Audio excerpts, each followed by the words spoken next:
जी hello दोस्तों, मैं हूं कमर चीमा। और दोस्तों, जैसा कि आप देख रहे हैं, मेरे साथ मौजूद हैं प्रोफेसर डॉक्टर मुख्तदिर खान साहब। कॉन्वर्सेशन यूट्यूब चैनल बड़ा पॉपुलर है, फॉरेन पॉलिसी और इंटरनेशनल पॉलिटिक्स के ऊपर होस्ट करते हैं और यूनिवर्सिटी ऑफ डेलावेयर में प्रोफेसर हैं। डॉक्टर साहब, सबसे पहले तो आपके वक्त का बहुत शुक्रिया। थैंक यू वेरी मच कमर साहब, और आपके सुनने वालों को मेरा सलाम, नमस्ते, सत श्री अकाल, vanakkam, hello, hi. Thank you doctor साहब। दो इम्पोर्टेंट तीन सवाल हैं। एक तो जरा मैं चाहता हूं कि जब से आपसे बात हुई है लास्ट टाइम, तो हमने डिस्कस करना था कि मोदी साहब का जो G7 का ट्रिप है, इसकी क्या सिग्निफिकेंस। और बीच में एक पॉज आया और उस पॉज में ये कहा गया कि शायद उनको नहीं बुलाया जा रहा। कुछ इंडियन मीडिया ने भी कहा, कुछ वेस्टर्न मीडिया ने भी इस पर बात की, लेकिन फिर मार्क कार्ने ने फोन किया। तो आप क्या एक्सपेक्ट करते हैं, ट्रम्प क्या कहेंगे? और दूसरा, और मोदी साहब से जब मुलाकात होगी, और दूसरा ये भी बात करना चाहता हूं, जो जनरल माइकल कुरेला जो है सेंटकॉम चीफ ने senate, I think house foreign armed Services committee को जो ब्रीफिंग दी है, उसमें भारत और पाकिस्तान के दरमियान उन्होंने कहा है कि हम ये नहीं हो सकता कि हम ताल्लुकात पाकिस्तान से रखें और भारत से न रखें और भारत से रखें, तो पाकिस्तान से हमें दोनों के साथ लेके चलना है। How do you see this statement and Modi साहब ट्रिप टू कनाडा? तो पहले G7 की बात करते हैं। तो मेरी शुरू से कई सालों से, मैं एक 3-4 साल से कह रहा हूं कि G7 को G8 बन जाना चाहिए। India should become part of G8। G7 की जो स्टैचर है, G7 is the world's top 7 economies which are also democracies. तो इसलिए चाइना इज नॉट इंक्लूडेड, क्योंकि चाइना हालांकि द सेकंड बिगेस्ट इकोनॉमी है। इनफैक्ट अगर आप अमेरिका को निकाल दें तो बाकी के जो G6 जो बच जाते हैं, वो एग्जैक्टली चाइना के साइज के हैं इन टर्म्स ऑफ इकोनॉमी, और पॉपुलेशन में 1 बिलियन कम है चाइना से, जो G6 हैं विदाउट द यूएस। तो I think India should be part of it, because India is now the 4th biggest economy, or India is also a democracy to some extent. तो it's a हैरत की बात है कि India has not pushed for it. हालांकि 20-25 साल से India has been invited regularly, Manmohan Singh भी अटेंड करते थे, और उसके बाद 2019 से लगातार प्राइम मिनिस्टर मोदी भी अटेंड कर रहे हैं G7 की समिट्स वगैरह। तो इट इज, देखिए, जो होस्ट कंट्री होती है, they get to invite other than the G7 members. तो जैसा कि पिछले साल मेलोनिया थी इटली में, तो शी इनवाइटेड नरेंद्र मोदी। पिछले साल was very important, it was the 50th summit, ये 51st समिट है, और 7th time Canada is the president of G7। तो इंडिया को तो इस ग्रुप में होना ही चाहिए because of the size of the economy and defence. But देखिए, अमेरिका और वेस्टर्न कंट्रीज का चक्कर ऐसा होता है कि there is always an unwritten qualification. मतलब वो प्रिटेंड बहुत करते हैं कि हम सेक्युलर और यूनिवर्सल हैं, but there is always a racist and a Judeo Christian underpinning उनके हर एजेंडा में। अगर आप पुराने यूरोपियन यूनियन के डॉक्यूमेंट्स निकाल के लगें, तो एटलीस्ट उस जमाने में खुल के कहते थे this is going to be a Christian fortress, इस तरह से। तो G7 is not just a top 7 economies, it's also the West. ये है कोर ऑफ द वेस्ट है। ये नेटो है, सारे के सारे, जापान के अलावा नेटो है, और Japan is a military partner of the US, alliance है बाकायदा यूएस के साथ। So these are all military allies of the United States. ये G7 is the core of the west, इसलिए इंडिया को अभी तक इन्वाइट नहीं किया to join, because India is not a Western country. India doesn't want to be a Western country. और मुझे लगता है कि one precondition, अगर suggestion भी आया, तो India will have to leave places like SCO, BRICS वगैरह में वो नहीं रह सकते भाई। So India will have to pick a side, फिर वो strategic autonomy वाली बात खत्म हो जाती। कार्नी का सिचुएशन ये है कि there is a lot of opposition inside Canada to invite Modi. तो आपने रिपोर्टर्स वगैरह के सवाल जवाब से तो देख लिए कि they already are labelling this as a controversial invitation. लेकिन कनाडा जो है सो फंस गया है between the rock and the hard place, कह सकते हैं। कनाडा का प्रॉब्लम अमेरिका है सबसे ज़्यादा। हाँ, तो अमेरिका जब तक अमेरिका का साथ था कनाडा सबसे लड़ने तैयार था because it was the most powerful country, most powerful economy, right. अगर आप अमेरिका को निकाल दें G7 से तो कोई पलट के भी नहीं पूछेगा इनको। They are nothing without the US। तो कनाडा का प्रॉब्लम ये हो गया कि मतलब कनाडा का तेरे एग्जिस्टेंशियल थ्रेट हो गया है because by calling 51st state वो तो एनेक्सेशन की बात कर रहे हैं, यानी एज ए कंट्री वो एग्जिस्ट ही नहीं करेगा। तो आई एम क्वाइट अम्यूज, मजा आएगा अगर ट्रम्प ये चीज वहां जाकर बोले कनाडा में बोले देखो मैं ये ऑफर करता हूँ, ये ऑफर करता हूँ, आप ज्वाइन कर लें, तो जब देखेंगे कार नहीं। So because now Canada can not rely on the US, वो बाकी के जो 3 बड़े इकोनॉमीज है उनके पीछे भाग रहा है। So Carney is trying to reset relations with Europe, और यूरोप से इस हद तक बढ़ गई है बात कि ही इज आस्किंग कि मैं EU ज्वाइन कर सकता हूं या नहीं। So Canada now wants to join the European Union, और बाज लोग कह रहे हैं यस, बाज लोग कह रहे हैं कि भाई ये यूरोपियन यूनियन है, कनाडा कहाँ से आ गया यूरोप में। So there is going to be a discussion at least कि will Canada be included in EU, ये बात हो रही है। और कनाडा कह रहा है कि I am more like EU than US, तो US में मर्ज होने के बजाय वो EU में मर्ज होना चाह रहा है। That's one issue. तो कनाडा काफ़ी करीब आ गया है पिछले 1-2 महीने में यूरोप के साथ। और एक मुद्दा जिस पे काफ़ी interestingly he is collaborating with France and Britain, Israel को लेकर है। तो फॉर एग्जांपल अभी तीनों मुल्कों ने सैंक्शन कर दिए 2 मिनिस्टर्स को, ऑस्ट्रेलिया, न्यूजीलैंड और फ्रांस, कनाडा और बरतानिया। तो पिछले 3-4 हफ्तों से ये तीनों मुल्क Canada, France and UK are having very intense discussions including about Israel, और उन्होंने धमकी दी है कि they will recognise the Palestinian state. तो एकदम एक किस्म से जियोपॉलिटिकल और स्ट्रेटेजिक कन्वर्जेंस हो रहा है between the leaders of Europe और द US। हालांकि बरतानिया is not part of EU, लेकिन आपने सुना होगा ना, बरतानिया अब अपना डिफेंस बजट बढ़ा रहा है, न्यूक्लियर वेपन्स पे तवज्जो दे रहा है, they are trying to raise the budget to 3% of the GDP वगैरह। So and I'm preparing for war कह रहा है Starmer. So UK is trying to play that it is the new leader of Europe in the absence of America। तो America से हटने की वजह दूसरी चीज ली कियांग ने किया, जिस दिन उसने मोदी को फोन किया था इनवाइट करने के लिए G7, उससे एक दिन पहले उसने ली चियांग को फोन किया जो चाइना के नंबर 2 है, और उनके साथ रिलेशनशिप रीसेट करने की कोशिश की। और देखिए कनाडा के जो रिश्ते खराब हुए थे वो चाइना, इंडिया और सऊदी अरब के साथ हुए थे। तो अब के G7 की समिट के सऊदी अरब को भी बुलाया उन्होंने। So Saudi Arab MBS also might be coming. I'm not very sure he's going to come or not, but invite to kiya hai. So what Canada is trying to do is trying to find a way to survive in a world where America is not its ally. तो इसलिए अब वो बोल रहा कि भाई India से ठीक ठाक करें रिश्ता। जो कार्नी ने जो जवाब दिया था प्रेस में, why are you inviting, he said India is the 5th biggest कहा उसने। Actually that is more accurate. India 4th biggest will become at the end of the year, साल के अंत में दिसंबर में बनेगा। वो जो प्रेडिक्शन है 4.187 4.186 वाले, वो IMF के end of the year prediction है। तो उसने कहा कि India is the 5th biggest economy, India is central to global supply chains, and therefore they want to have people to people relations भी बहुत सारे हैं। मतलब at some point Canada should have 3 official languages हो जानी चाहिए उनके पास, English, French और पंजाबी। इतने पंजाबी है वहाँ पर। so that was one reason। लेकिन उस डिस्कशंस में उन्होंने एक बात की जो इंडियन मीडिया उतना अटेंशन पे नहीं कर रहा, वो ये है कि उन्होंने कहा कि we have a bilateral agreement now to respect the rule of law. वो बात उसने साफ कह दी। हालांकि अगर आप टोटल स्टेटमेंट्स लें कार्नी के जो मोदी के इनविटेशन पे आए हैं, वो लेस देन 1 मिनट के हैं।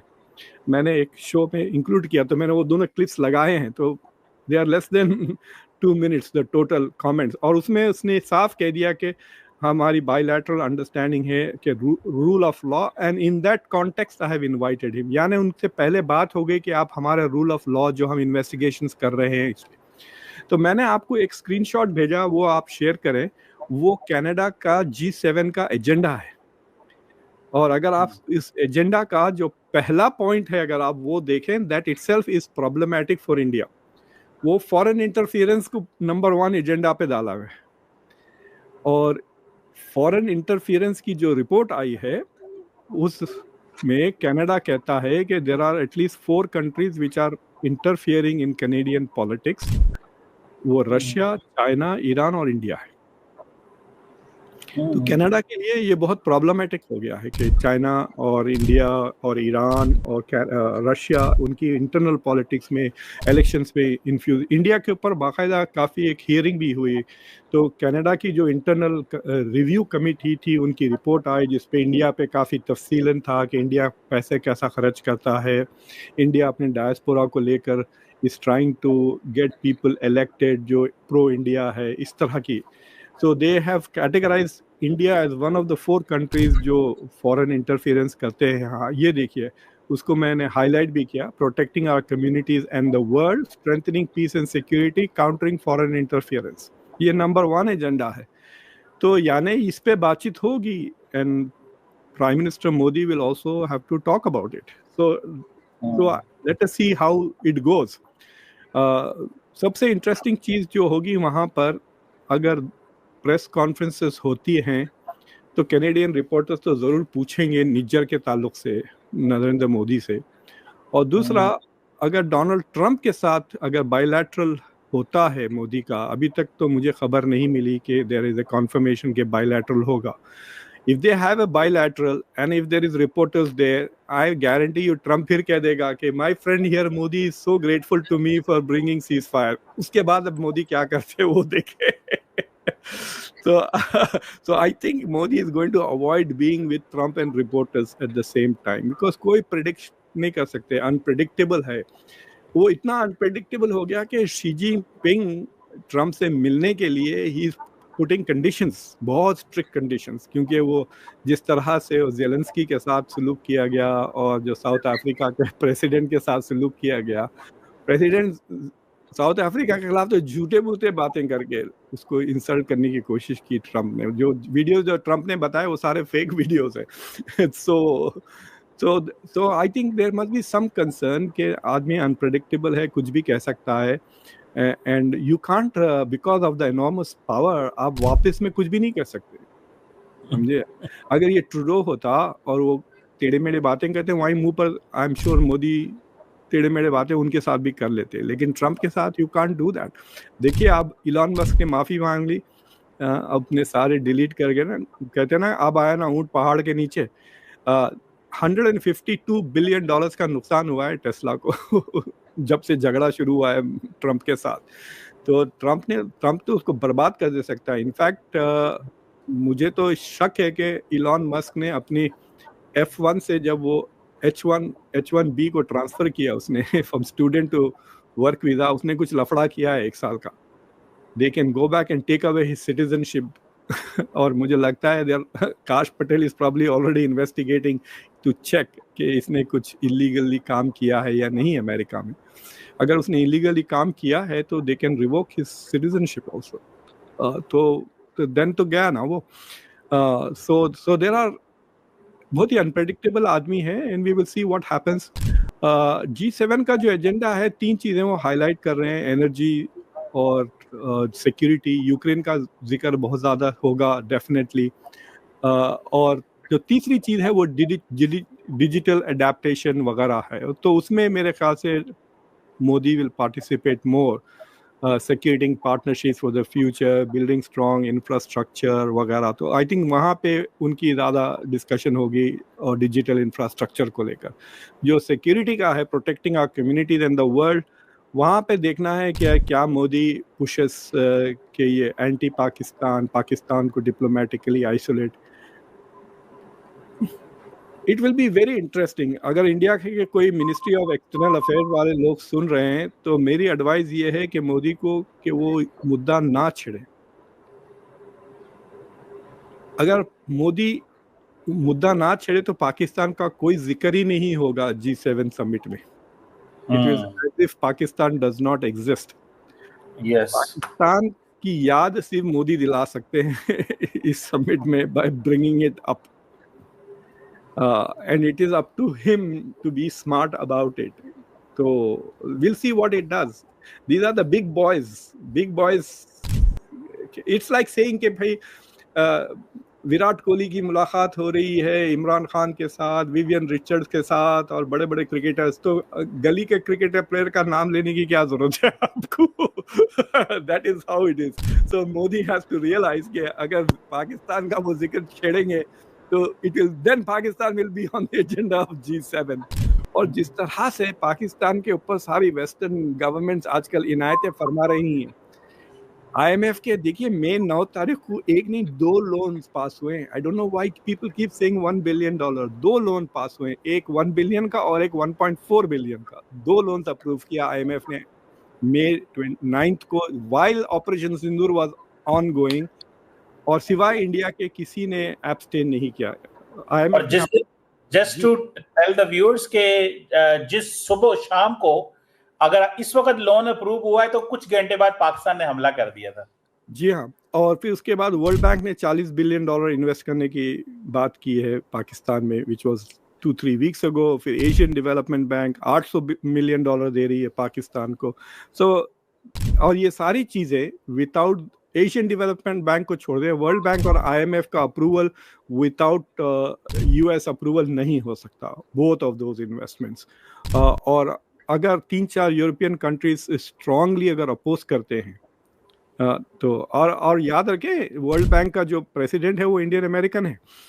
हाँ, सो उसके बावजूद world bank is talking of investing $40 billion, which means जो इंडिया ने इतनी जो वो की है डिप्लोमेसी पाकिस्तान को आइसोलेट करने की, दैट हैज फेल्ड. एंड अगर मोदी फिर वहाँ पे जिक्र उठाते हैं, then I guarantee you Trump कुछ ना कुछ कह देंगे. अभी उन्होंने कह दिया कि Pakistan has a very strong leadership. I know some people are not going to like it but I am going to say it, कह दिया उन्होंने. फिर वहाँ पे फिर G7 में वो कह देंगे कि Pakistan is a great partner, और इस तरह की कुछ ना कुछ बात ट्रम्प कह देंगे. तो my advice to Narendra Modi is के बड़े बड़े बातें करो, छोटे छोटे मुल्कों की बातें क्यों करते हो? लेकिन मसला ये है कि नरेंद्र मोदी के लिए सबसे बड़ा मसला पाकिस्तान है. मोदी साहब ने इलेक्शन भी तो डॉक्टर साहब जीतने होते हैं ना. मसला प्रॉब्लम वो आपकी बात ठीक है, दुनिया के लिए बड़े मसले और होंगे, मोदी के लिए मसला इलेक्शन है. इलेक्शन लड़ेंगे तो पाकिस्तान की बात नहीं करेंगे तो इलेक्शन कैसे लड़ेंगे? तो जारी बात है ये. कल रात को मैं पाकिस्तान के बजट के ऊपर एक शो कर रहा था, तो मैंने बहुत सारे ग्राफ्स का इस्तेमाल किया. तो उस ग्राफ में मैंने क्या किया, अमेरिका, चाइना, इंडिया और पाकिस्तान को के बार ग्राफ बनाए. तो वो नजर ही नहीं आ रहा पाकिस्तान उसमें इतना हर चीज छोटा है. Like for example defence budget ले ले, US का $980 बिलियन है, पाकिस्तान का $9 बिलियन है. तो वो ग्राफ में दिख ही नहीं रहा है, राइट? तो फिर मुझे अमेरिका को निकालना पड़ा, फिर उसमें भी चाइना की मौजूदगी की वजह से फिर भी नजर नहीं आ रहा था पाकिस्तान, फिर चाइना को भी निकाल दिया मैंने ग्राफ से. डॉक्टर साहब आपको एक चीज को अप्रिशिएट करनी चाहिए. With $9 billion Pakistan restored deterrence in south Asia and Pakistan maintain strategic stability. ये तो आप कहेंगे ना? तो मैं मतलब इट इज वेरी इंटरेस्टिंग कि इंडिया इज, देखिए इंडिया का जो डिफेंस बजट है इस साल का वो $75 बिलियन है. हमारा 9 है, आपका 62 है. आपका टोटल बजट 62 बिलियन का है. तो प्रॉब्लम ये है कि इंडिया हैज अदर प्रॉब्लम्स ना. चाइना बहुत बड़ा बॉर्डर है, so they can not always operate at full force. But I think ये जो जैसा कि फॉर एग्जांपल डॉक्टर जयशंकर के एक स्टेटमेंट 2 दिन से काफी वायरल हो रखा है कि wherever the terrorist are we will go and find them in Pakistan, ये वो. तो I don't know why India is talking about Pakistan so much. इन्होंने जो है सो 7 दुनिया के 7 रीजन्स में डिप्लोमेट्स को भेजे. शशि थरूर को ले लें, तकरीबन 10 दिन का उनका टूर था. वो दिन रात क्या कर रहे थे? पाकिस्तान का बात कर रहे थे बस. ऐसी ऐसी जगहों पे जाके पाकिस्तान की बात की जहां उनको पता भी नहीं होगा कि पाकिस्तान है कहाँ. फिर आप सीरिया लियोन जा रहे हैं, वहां पे पाकिस्तान की शायद एम्बेसी भी नहीं होगी, वहां पे जाके ये Pakistan. So I think India has rehyphenated with Pakistan, and India has put Pakistan on the global agenda. So I hope that G7 में they focus on the G7 का, because Modi is going to get irritated क्योंकि वहाँ पे Ukraine बहुत ज़्यादा हो गया. फिर जो डोमेस्टिक फॉरेन इंटरफेरेंस पे जो बातचीत होगी वो दोनों चीज़ें मोदी को तो इरिटेट करेंगे. I hope कि he stays focused and he stays focused on. Modi should just forget about the rest, focus on Trump. और वो जो बायलैटरल ट्रेड एग्रीमेंट है उसके बारे में बात कर लें और हो सका तो फाइनलाइज कर लें, बिकॉज ऑलरेडी चाइना के साथ डील बहुत तेजी से बढ़ रही है. सो फर्स्ट एग्रीमेंट ऑलरेडी हो चुका है यूके के साथ, सेकंड चाइना के साथ. India should at least be the third to have an agreement. बिल्कुल डॉक्टर साहब, देखते हैं कि इंडिया क्या करता है, क्योंकि इंडिया को जारी बात है अगर पाकिस्तान का जिक्र नहीं करता और वो सारी सिचुएशन वो नहीं बनाते तो ऑपोजिशन भी इंडिया में पूछ सकती है, मीडिया भी पूछ सकता है कि आपने इतने बड़े फोरम में पाकिस्तान को क्यों आइसोलेट नहीं किया, so on and so fourth. India की मीडिया कुछ नहीं पूछती. ये जनाब पहलगाम नहीं गए, ये जनाब पूंछ नहीं गए, ये जनाब मणिपुर नहीं गए, ये बिहार चले गए इलेक्शन लड़ने पहलगाम के वक्त, राइट? मीडिया कुछ नहीं पूछती है. मीडिया बस ये पूछती है आप आम चूस के खाते हैं या काट के खाते हैं, इस तरह की बातें करती है. You can't take the media seriously. General Kurilla की स्टेटमेंट भी आज बड़ी पॉपुलर हुई है कल से, कि वो तो बड़े हाई चल रही है इस वक्त. जयशंकर कह रहा है पाकिस्तान दहशतगर्दी करवाता है. कुरेला कहता है कि भाई पाकिस्तान तो हमारा फिनोमिनल पार्टनर है, उधर तो 1000 हमला हुआ है, 700 बंदे उनके पिछले साल मारे गए हैं. वो कह रहे हैं ये फिनोमिनल पार्टनर है, वो कह रहे हैं कि ये टेररिज्म स्पॉन्सर कर रहा है, वेस्ट को समझ जाना चाहिए. व्हाट जयशंकर और इंडिया को क्या चीज समझनी चाहिए कि वेस्ट को they are not reading it और they want to push it so much? क्या कहेंगे इस पे? देखिए, India unfortunately has become very domestic focused. अगर आप मेरे पुराने शोज देखें तो मैंने जयशंकर की दोनों किताबें रिव्यू करी हैं. I was a big fan of Jaishankar, मैंने बहुत तारीफें की उनकी when he was doing foreign policy. अब वो बन गए हिंदुत्व के पॉलिटिशियन. अब उनका फोकस डोमेस्टिक पॉलिटिक्स पे है, बस मोदी के शान बढ़ाओ, ये वो, ये जो बातें ये कर रहे हैं इस टू से, मतलब ये फंस गए ना कि ड्यूरिंग ऑपरेशन सिंदूर किसी मुल्क ने उनके साथ नहीं दिया, किसी मुल्क ने पाकिस्तान का नाम लेके कंडेम नहीं किया. It is a failure of 10 years of Indian diplomacy कि किसी ने नहीं किया ये बात. आपके पास एटलीस्ट 3 दोस्त थे जो आपकी मदद के लिए फौरन आ गए, टर्की, चाइना और अजरबैजान. इंडिया के लिए कोई नहीं आया. जिस तरह से ये 3 मुल्क ने पाकिस्तान को बैकअप किया, there is nobody backing India up. इतना इन्होंने डिप्लोमेसी पे, G20 पे करोड़ों खर्च कर दिए, SCO पे खर्च कर दिए, ये बहुत ज्यादा खर्च किए इन्होंने एफर्ट्स ऑन डिप्लोमेसी. और इंडिया की मीडिया इतना बेकार होते हुए भी देयर इज दिस रियलाइजेशन ना कि has this diplomacy been successful. और जो इन्होंने जो डेलीगेशंस भेजे हैं मोदी ने, ऑल पार्टी डेलीगेशंस, उसका भेजने का मकसद ही ये था कि हमारी डिप्लोमेसी को जरूरत है, it needs a boost because it was not doing well. So that is one thing. दूसरी चीज ये है, मुझे आप ये बताएं कि कितने बार आपने मिलिट्री टू मिलिट्री कोलैबोरेशन देखा है, जिस तरह से पाकिस्तान और यूएस मिलिट्री के बीच में जो ताल्लुकात हैं, they are much stronger than US India military collaboration. India US की जो बातें होती हैं वो बड़े बड़े बातें होती हैं. हम AI पे कोलैबोरेट करेंगे, हम ये करेंगे, इन्वेस्ट करेंगे, इस तरह की बातें ज्यादा होती हैं. दे आर डन बाय या तो अजीत डोवल या जयशंकर. मतलब अनिल चौहान कभी आए अमेरिका? CDS कोई इंडिया के चीफ ऑफ आर्मी स्टाफ आए हैं? So what I think is के on a daily basis there is some kind of military cooperation going on between Pakistan and USA.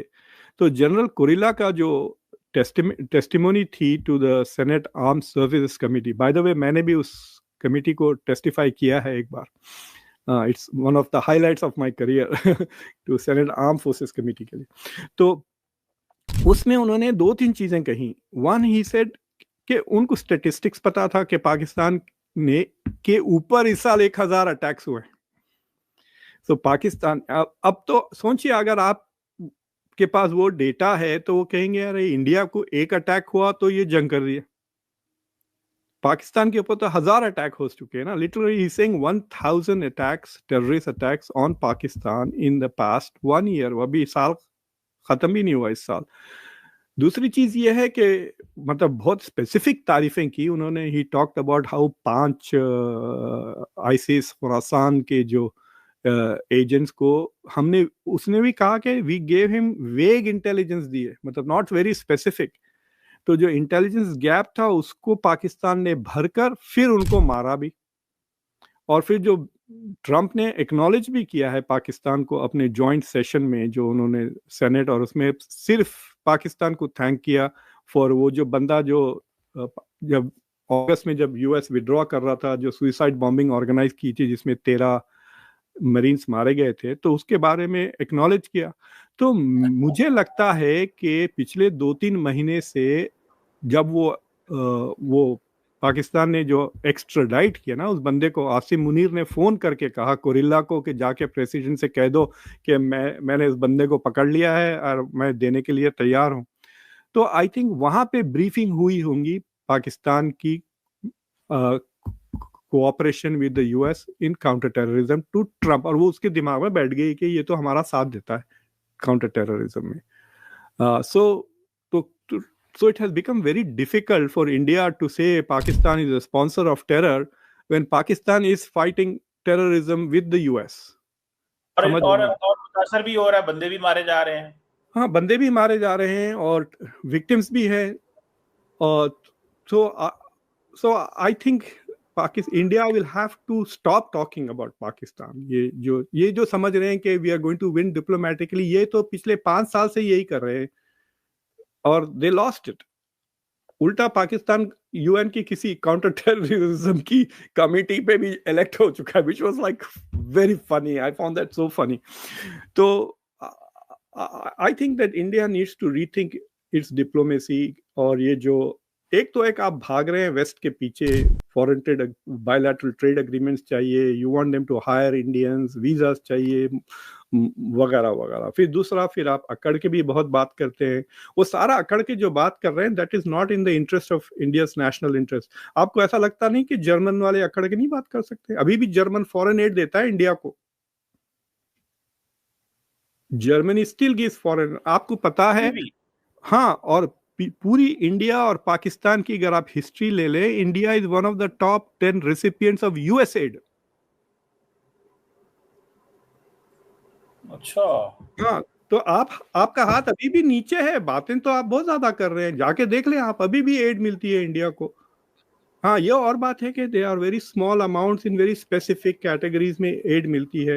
America के डिफेंस बजट में India के लिए पैसे हैं, इंडिया के मिलिट्री ऑफिसर्स को ट्रेनिंग कर रहे हैं वो लोग। इंडियंस आके यहाँ पे ट्रेनिंग नहीं कर रहे हैं अमेरिका की मिलिट्री को, बट इंडिया की मिलिट्री ऑफिसर्स को, मिड लेवल के जो ऑफिसर्स हैं उनको अमेरिका ट्रेनिंग कर रहा है। बजट पे है बाकायदा यूएस के 2000 इस साल वाले नहीं, पिछले साल वाले में जाके देखे। एक्चुअली मैंने एक शो पे वो स्क्रीनशॉट भी बताया बजट का कि इंडिया के लिए। मैंने कहा लोगों को भाई इंडिया में कि भाई इस ग्रांट्स के लिए अप्लाई करें, बहुत आसानी से मिल जाएंगे।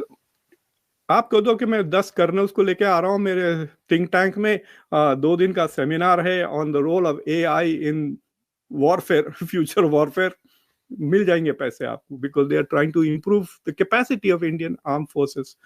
सो आई थिंक कि ये जो जयशंकर जाके वो जो बड़े बड़े बातें करते हैं ना, वो डोमेस्टिक कंजम्पशन के लिए है, ताकि स्मिता प्रकाश वगैरह उसका वायरल कर दें और फिर बिहार में वोट मिले।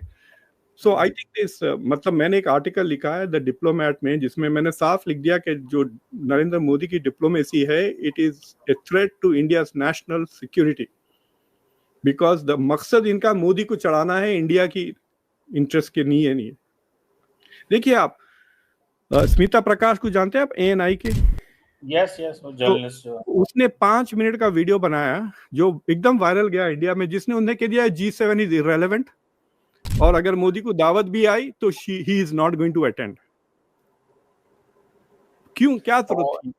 How can G7 be irrelevant? आप मुझे बताएं, how can G7 be irrelevant? आप मर रहे हैं यूरोपियन यूनियन से फ्री ट्रेड एग्रीमेंट कराने के लिए, आप मर रहे हैं अमेरिका से फ्री ट्रेड कराने के लिए, बायलैटरल ट्रेड एग्रीमेंट। आपके लाखों लोग पैदल निकल जा रहे हैं अपनी जायदाद वायदाद बेचकर अमेरिका और इंग्लैंड के लिए, आप उसको कह रहे हैं कि इट्स इररेलेवेंट। सो इस तरह का जो एटीट्यूड है इंडिया में, it is for domestic consumption. They are hoping कि बाहर वाले ना देखें, सिर्फ एट होम लोग देखें और फिर बीजेपी को वोट डालते रहें।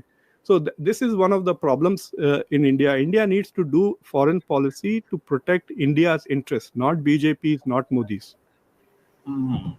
बिल्कुल सही कह रहे हैं डॉक्टर साहब, बड़ी इंटरेस्टिंग कन्वर्सेशन है। पाकिस्तान के आर्मी चीफ भी जा रहे हैं, लेकिन पता नहीं आपको एजेंडे में क्या है उनकी, अभी तक समझ नहीं आ रहा। कई लोग कह रहे हैं कि 250 साल परेड जो है वो उस पे जा रहे हैं, अभी तक कोई एजेंडा जारी नहीं हुआ, एटलीस्ट हमें पता नहीं है।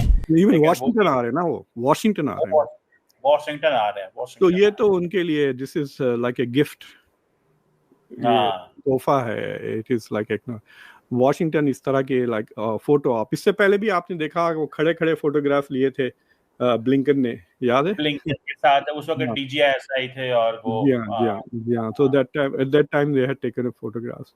So I think this is more like a reward, but this is also a failure of Indian diplomacy. मतलब शशि थरूर का trip has not worked out. अगर आसिम मुनीर उसके एक हफ्ते के बाद आ रहे हैं वॉशिंगटन DC, तो अगर उनका गोल था to paint Pakistan as a terrorist state, then they have to maybe India should start calling America a terrorist state for supporting Pakistan. वो आजकल वो बहुत बुरे, हर वो कह रहे हैं IMF टेररिस्ट है, UN टेररिस्ट है, सारे टेररिस्ट हैं। फिर वो अभी ट्रम्प के पीछे पड़ गए थे, ट्रम्प वैसा है, ट्रम्प वैसा है। तो मैंने कहा वो अमेरिकन देख रहे हैं सारा कुछ, उनको पता है, वो खामोश हैं। वो वक्त आने पे वो कोई ऐसा पिटारे में से निकालेंगे, इनके लिए मुश्किल बन जाएगी। मुझे एक अरब फिलोसोफर ने एक बड़ी मजे की बात बोली थी, इजिप्शियन फिलोसोफर। इसे मुख्तसर अरबों का प्रॉब्लम ये है कि उनकी जबान उनकी लाठी से छोटी है। तो प्रॉब्लम ये है कि जिनकी लाठी बड़ी होती है ना, तो उनको ज्यादा बोलने की जरूरत नहीं पड़ती, क्योंकि आपको नजर आ जाती लाठी है। सोचिए आप कि आप किसी के साथ झगड़ा कर रहे हैं और एक बंदा आ जाता है क्लाशनिकोव लेके, आप खामोश हो जाएंगे because he doesn't need to say much. So west में आप देखें, यूरोपियंस ने ज्यादा बातें नहीं की, लेकिन मतलब they did not back India. और उसके बाद उसने क्या नाम है उसका, भूल जाता हूं मैं, जो इंडिया US का कॉमर्स सेक्रेटरी है, हावर्ड लटनिक, उसने तो साफ कह दिया ना कि तुमने रशिया की मदद की और अब हमसे मदद मांग रहे हो। India didn't need help, India needed legitimacy, जो इंडिया को नहीं मिली from international backup. That was the problem. और ये बात इंडिया की पब्लिक को समझ में नहीं आया, लेकिन इंडिया की गवर्नमेंट को समझ में आ गया कि ये जो फैक्ट कि किसी मुल्क ने पाकिस्तान का नाम नहीं लिया is a problem for India. उल्टा अब अमेरिका सेलिब्रेट कर रहा है पाकिस्तान को एज ए, क्या कहा उन्होंने, phenomenal counter terrorism partner, general Kurilla. तो this is another challenge for India and और it is a distraction also. देखिए ये पूरा का पूरा पाकिस्तान का इंडिया के लिए it's not that big A deal जो इन्होंने बना रखा है। इंडिया के लिए जो बड़े चीजें हैं, इंडिया के अपॉर्चुनिटीज बहुत है, India is missing it. You know, it is like वो जो बंदा होता है 93 पे छक्का मारने जाके आउट हो जाता है, it is a stupid thing. हाँ, आप सेंचुरी भी कर लें फिर डबल सेंचुरी के लिए जाएं। यू बहुत मिस कर दिया आपने डबल सेंचुरी। बैटिंग है, बैटिंग विकेट है, आप अच्छी फॉर्म में हैं, यू अराउंड 95 96, आप छक्का मारने जा रहे हैं, ठीक है, मार दिए तो लग गई, नहीं लगी तो आउट। आपने देखा हमारे पास ऋषभ पंत नाम के प्लेयर है, इतना बेहतरीन खेलता है, उसने 5 बार शायद 90s में ऑलरेडी आउट हो गया, अभी उसका करियर अभी शुरू हुआ है। See that is the glory hunting. तो पाकिस्तान के साथ जो इंडिया डिप्लोमेसी में जाके करता है, it is like that. India has many more things to do. Triple century मारना है, आप 96 पे क्यों आउट हो रहे हो? बिल्कुल सही कह रहे हैं। लेट्स सी क्या होता है, बड़े इंटरेस्टिंग इवेंट्स आ रहे हैं। Thank you very much professor doctor Muqtedar Khan साहब। Sir, it's always pleasure talking to you. Thank you.